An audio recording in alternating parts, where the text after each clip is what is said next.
Saudara Menteri Koordinator Bidang Kemaritiman dan Investasi Luhut Binsar Panjaitan menyatakan pemerintah akan memberikan subsidi 7 juta rupiah untuk pembelian motor listrik baru. Namun masyarakat transportasi Indonesia menilai bahwa rencana pemerintah gelontorkan subsidi motor listrik tidak tepat sasaran. Upaya pemerintah memberikan subsidi motor listrik guna mendukung percepatan program kendaraan bermotor listrik berbasis baterai akan segera terwujud. Menteri Koordinator Bidang Kemaritiman dan Investasi Luhut Binsar Panjaitan menyatakan pemerintah akan memberikan subsidi 7 juta rupiah untuk pembelian motor listrik baru di awal bulan Februari. Luhut menyebut prioritas akan diberikan kepada masyarakat sederhana. Kita sudah finalkan terkait KBLBB di Ratas kemarin. Minggu 8 sudah harus keluar permen dari Kementerian Keuangan terkait subsidi dan sebagainya. Mudah-mudahan minggu depan Februari awal 7 juta rupiah ya kira-kira untuk motor listrik baru dan nanti akan diumumkan semua. Nanti akan diprioritaskan untuk rakyat sederhana.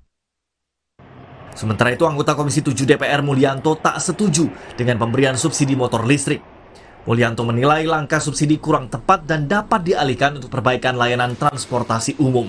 Sependapat dengan subsidi mobil listrik. Karena pertama, ini kan barang mewah ya, bukannya barang umum. Ini kan sifatnya individual orang perorangan.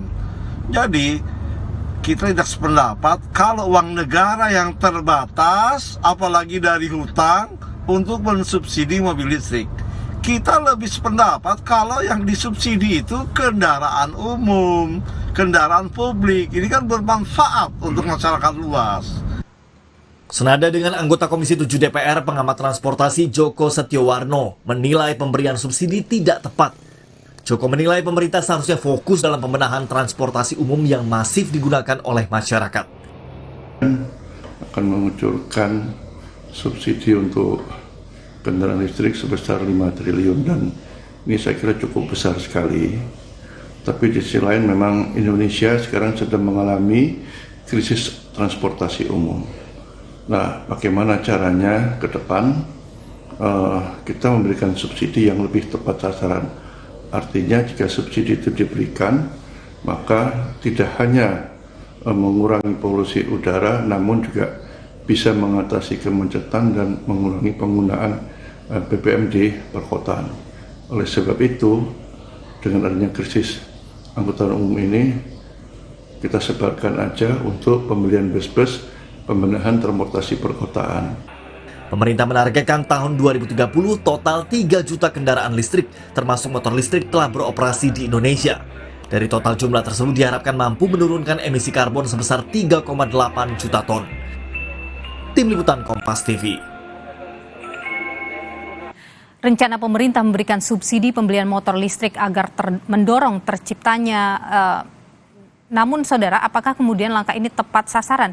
Kita akan membahasnya bersama dengan Joko Setiowarno, Ketua Bidang Advokasi dan Kemasyarakatan Masyarakat Transportasi Indonesia, dan juga ada anggota Komisi 7 DPR RI, Sartono Hutomo. Dan sebelumnya saudara, kami juga sudah mencoba untuk menghubungi dari pihak pemerintah untuk hadir dalam dialog kita malam ini, namun belum ada jawaban. Selamat malam Pak, Bapak-Bapak. Selamat malam. Assalamualaikum. Waalaikumsalam warahmatullahi wabarakatuh. Saya ingin ke Pak Joko dulu. Pak Joko, Anda adalah yang tidak setuju dengan subsidi ini. Lebih baik dialihkan kepada transportasi umum. Kenapa Anda berpikir begitu? Ya, sekarang itu Indonesia kan sedang krisis angkutan umum sekarang. Banyak kota sudah tidak memiliki angkutan umum lagi, karena sudah banyak yang beralih menggunakan sepeda motor. Nah, kalau nanti sepeda motornya ditambah lagi, ya tambah krisis lagi. Artinya bagaimana caranya dengan 5 triliun itu untuk menuntaskan setidaknya untuk membenahi public transport di Indonesia.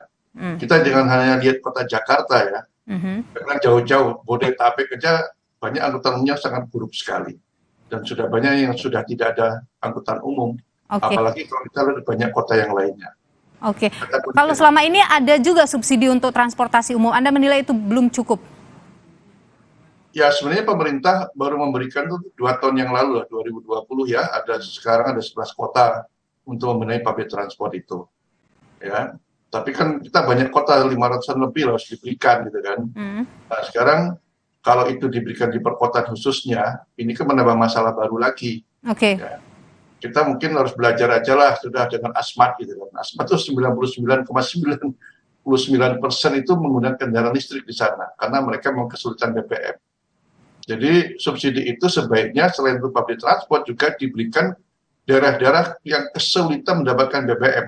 Daripada bawa BBM mahal-mahal dengan pesawat udara dan sebagainya, ya bawa aja secukupnya untuk kebutuhan kalau di sana ada kendaraan listrik. Apalagi daerah-daerah kepulauan itu ya, itu lebih baik dikembangkan seperti itu. Oke, Anda tidak setuju dengan angkanya yang besar atau Anda lebih tidak setuju ini disubsidi begitu?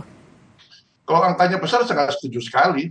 Itu hampir setara subsidi di Kementerian Perhubungan. Perhubungan nggak salah hampir 6 triliun ya. Itu 5 triliun itu kalau disubsidi buat public transport, wah luar biasa itu. Khususnya darat. Ya karena angkutan umum di darat ini tidak masuk PSN masalahnya. Jadi nggak ada yang melirik. Padahal ini maksud saya begini Pak Joko, Anda tidak setuju angka yang besar ini untuk subsidi listriknya atau mungkin kalau angkanya diturunkan nggak apa-apa? Subsidi listrik oke, nggak jadi masalah, tetapi subsidi untuk kendaraan listrik, bis semuanya, bis listrik untuk kendaraan umum begitu. Dialihkan ke sana ya, jangan motor listrik begitu ya? Ya motor listrik silakan aja itu diberikan daerah-daerah kepulauan, daerah yang sulit-sulit lah gitu ya. Oke, baik. Ya, nggak apa-apa. Baik, saya ingin ke Pak Sartono dulu karena ini juga harus minta restu dulu nanti ke DPR terkait dengan subsidi 7 juta rupiah untuk motor listrik ini. Kalau dari DPR bagaimana melihat ini Pak Sartono? Baik, terima kasih Mbak. Saya coba merespon begitu ya statement atau pernyataan dari Menteri Maritim dan Invest tentang subsidi 7 juta setiap kendaraan baru itu. Kita harus ketahui sepeda motor ya di Indonesia ini kan ya merupakan kebutuhan masyarakat utama lah ya. Kalau kita berdasarkan data kan hampir 123 juta unit di akhir tahun 2022 ini. Nah, dengan jumlah sekian begitu besarnya, ya seberapa banyak ini ya yang menjadi target pemerintah di tengah kondisi APBN kita yang tidak baik lah begitu. Ini kan harus diperhitungkan secara matang lah begitu. Berapa triliun itu misalnya akan terserap itu APBN untuk subsidi daripada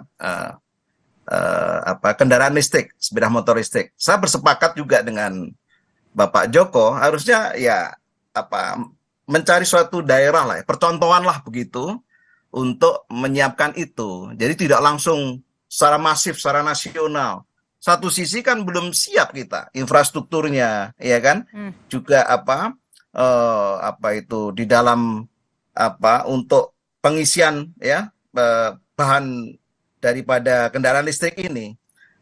Kalau boleh ada waktu sebentar begitu, saya bertanya ya pada salah satu seorang pengemudi ojek lah online begitu yang menggunakan motor listrik. Yang menjadi keluhan adalah pada posisi baterai full, motor listrik itu bisa digunakan hanya 50 km. Sedangkan anggaplah ojek online ini kan memiliki orderan yang relatif sangat banyak. Satu sisi infrastruktur belum disiapkan begitu. Stasiun pengisian kendaraan listrik umum ini juga belum dipersiapkan. Anggaplah kalau sambil jalan misalnya Pak, bagaimana? Bagaimana Pak? Kalau sambil jalan misalnya subsidi ini jalan, kemudian infrastrukturnya juga mulai jalan dilakukan, bagaimana? Ya kalau misalnya ini tiba-tiba ya serentak begitu, padahal infrastruktur belum siap, dan jalan 50 kilo aja sudah macet itu, pasti terjadi antrian yang panjang misalnya, ya yang chaos juga itu terjadi mungkin. Ya saya bersepakat sih penggunaan energi bersih namanya menjadi suatu prioritas lah ya. Jadi ini nggak efektif begitu? Ya istilahnya kan ya jangan gerusa-gerusu lah begitu. Harus diperhitungkan secara matang, itu bertahap. Belum matang betul, tahu-tahu sudah bikin statement misalnya instrumen daripada infrastrukturnya sudah siap belum itu. Teknologinya kita juga sudah siap atau belum. Baterai misalnya itu kan setiap saat bisa cepat misalnya rusak misalnya. Apakah juga sudah tercukupi atau tentu kita kan memerlukan APBN lagi itu untuk membangun itu. Jadi tapi perlu... Pak Sartono begini, ketika misalnya kita kan ingin menuju ke zero emisi ya. Kemudian prosesnya dimulai dari sini dulu, jalan pelan-pelan misalnya, sampai kemudian infrastrukturnya juga bisa terpenuhi dengan baik. Apakah tidak lebih baik ketika memulai saja misalnya dari sini, dari sekarang begitu? Ya, sebetulnya kalau berpikir tentang energi baru terbarukan, penggunaan energi listrik di Indonesia ini kan memakai fosil energi juga loh Mbak, ya kan, batu bara begitu.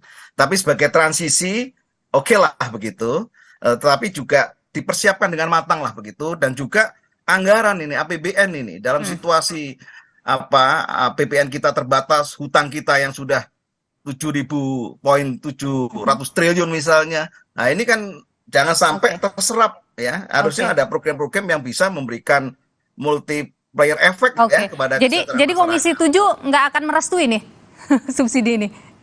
Ya, tadi kan saya menyampaikan bahwa tadi sepakat saya bertahap begitu. Tapi kan harus dihitung secara matang betul lah. Berapa sih target yang akan diberikan subsidi? Tadi saya sampaikan total hampir 123 juta unit kendaraan bermotor. 10%-nya aja sudah mungkin berapa misalnya? Berapa triliun? Saya ke Pak Joko singkat saja Pak Joko, kalau Anda sendiri kalau ini dilakukan bertahap nantinya misalnya setujukah atau tidak? Begini, bukan bertahapnya begini, Bu. Jangan diberikan di perkotaan. Apalagi di Pulau Jawa itu tambah macet nantinya. Tadi dikatakan 70% itu sudah sepeda motor, tambah lagi jumlahnya. Padahal tujuannya kan bagaimana mengurangi kemacetan, tumbuh angkutan umumnya menggunakan kendaraan listrik, itu jauh lebih baik. Jadi kendaraan umum pakaikan kendaraan listrik itu jauh lebih baik daripada kemudian membiarkan masyarakat beli sendiri-sendiri kemudian disubsidi. Begitulah kira-kira Pak Joko ya. Terima kasih Bapak-bapak, Pak Joko Setiowarno, Ketua Bidang Advokasi dan Kemasyarakatan Masyarakat Transportasi Indonesia, dan juga Pak Sartono Hutomo, anggota Komisi 7 DPR RI. Terima kasih sudah berbagi informasi dan pandangan di Sapa Indonesia Malam. Sehat-sehat Bapak-bapak. Terima kasih.